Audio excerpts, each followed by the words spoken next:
Hey everyone, I'm Fallon. Thanks for clicking on my video and welcome to HER Temerity. I'm calling this video a delayed spring reset because I intended to upload this video on April 5th and I even started doing some of the challenges that I set out for myself. But it was a difficult month and I failed miserably. And then I lost my voiceover file a few minutes after editing it, so that was another delay. But what's important is I'm doing it now because the show must go on. Even when spring in Toronto feels like it's reverting to winter. I can't believe I had to go back into my closet for my trench coat just last week. Well, at least the sun is out and I can get some natural vitamin D, which is a rare commodity in Canada, so I'm still grateful. Alright, so here's my plan.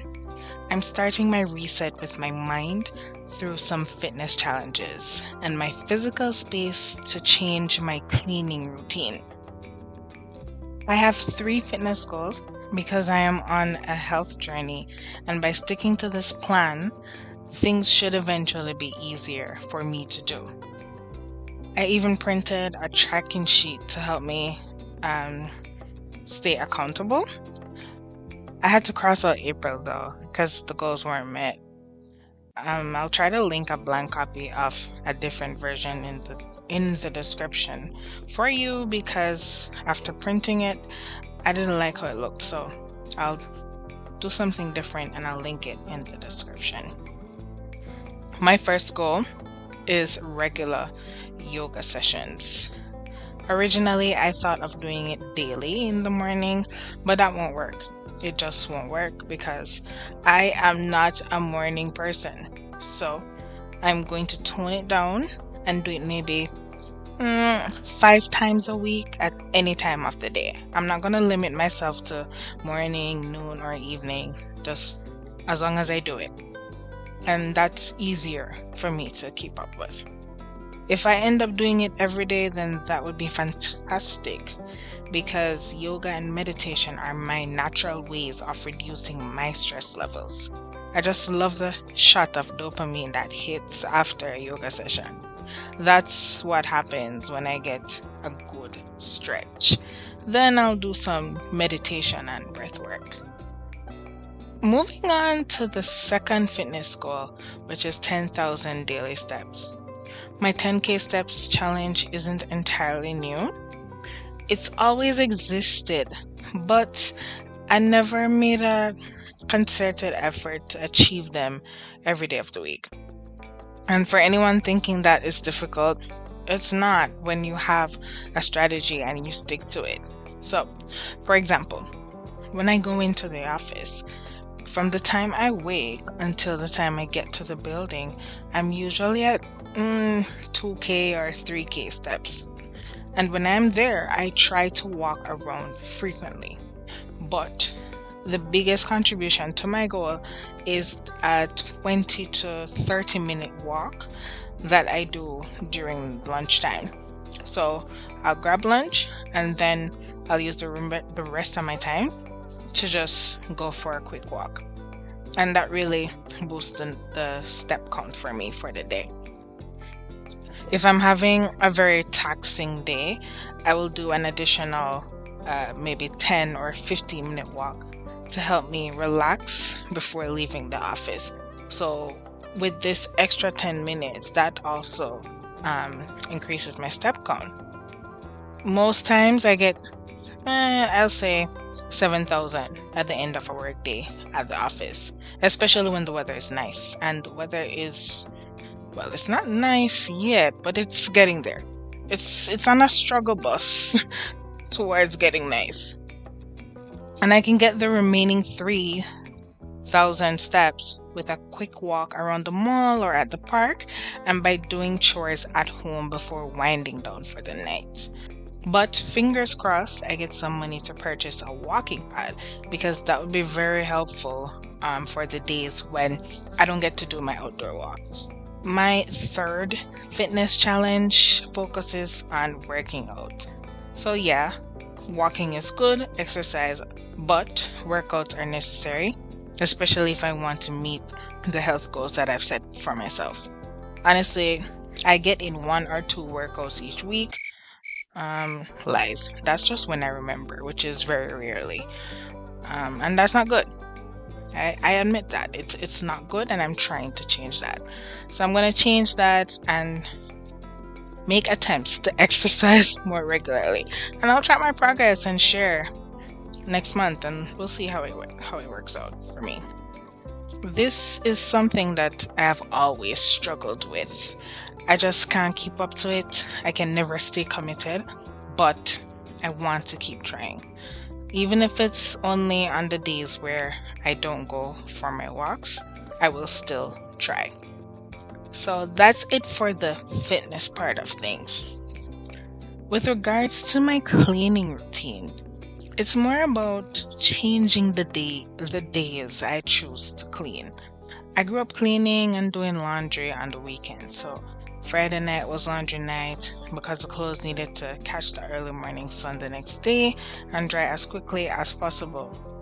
On Saturday morning, after breakfast, we'd get right into sweeping and mopping the floors and on to removing the clothes from the line and putting them away. Like, my mom did not play around about keeping the house clean and packing away the clothes as soon as they are dry. So fast forward to adulthood, and I follow a similar routine, except that I sleep in on Saturday mornings and start my chores whenever I get up, because my brain works all week long, sometimes for 12 to 15 hours a day, and I deserve to get some extra rest. But now, as an adult, life is so busy, and I find that doing chores, having a social life, cooking on the weekends, all of those things, when they're all piled up on the weekends, it doesn't leave me with much time to truly unwind after a long week of working.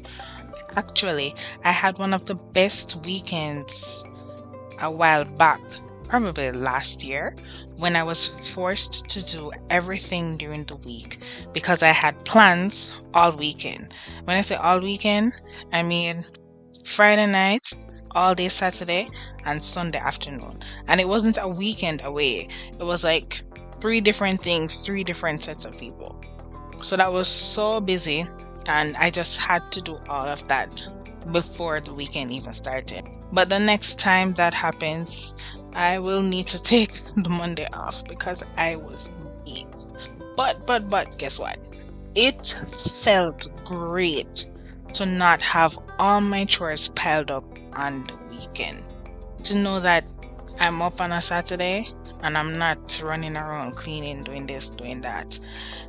So I want this to be my new norm, and when I'm planning my week on Sundays, I will leave room on Thursday evenings and Friday mornings to clean up and do laundry, which in turn will make it easier for me to tackle areas once a month to do some deep cleaning. Oh, it's 9 p.m., so I need to wrap this up because I have to shower and be in bed by 10. This actually segues into my last challenge, which is reading. Originally, I was supposed to read 2 to 4 chapters each day to finish my books for the month. I'm a part of 2 virtual book clubs because I want to get back into reading more frequently and explore other genres. I spend too much time scrolling on TikTok, YouTube, Instagram, or watching shows. Actually, in school and in my early 20s, I used to read 1 book a week easily. I even got in trouble for it in high school. So I went to a boarding school. I had finished my homework and I was bored and stuck in prep.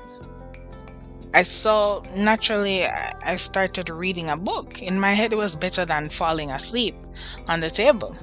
But a teacher caught me and she confiscated it for a short period of time. After 3 attempts at the staff office, I got it back and I realized that she delayed giving it back to me because she herself was reading it. Because why else would she flip through the pages before handing it over? And to me, it looked as if she was checking that she didn't leave a bookmarker in it. Anyway, my reading goal for this year is 15 books, and I want to surpass it. It's May and I only finished 2. But don't worry, I'll get there. I'll get there. I'll get to my goals. Don't worry, I'm trying. We'll get there. So the books I'm reading this month are Persuasion by Jane Austen, If I Ruled the World by A.B. Du Bois Barnett, and Where the Wildflowers Grow by, oh my gosh, her name is slipping me right now, but I'll put it on the screen. And there will be a 4th book. We just haven't chosen it yet. Confession Time, Persuasion, and If I Ruled the World are both spillovers from April. That's why I have 4 books to finish up in May. So, time to channel my 14-year-old self and read them all by May 31st. Wish me luck, because I need it. I need it. I don't read as fast as I used to. Okay, so I'll leave this video right here, and I'd love to hear how you are inviting positive energy into your space this spring. So leave me a purple heart in the comments and tell me what you're doing. Thank you for sharing this space with me today, Queen. Remember to always give yourself some grace.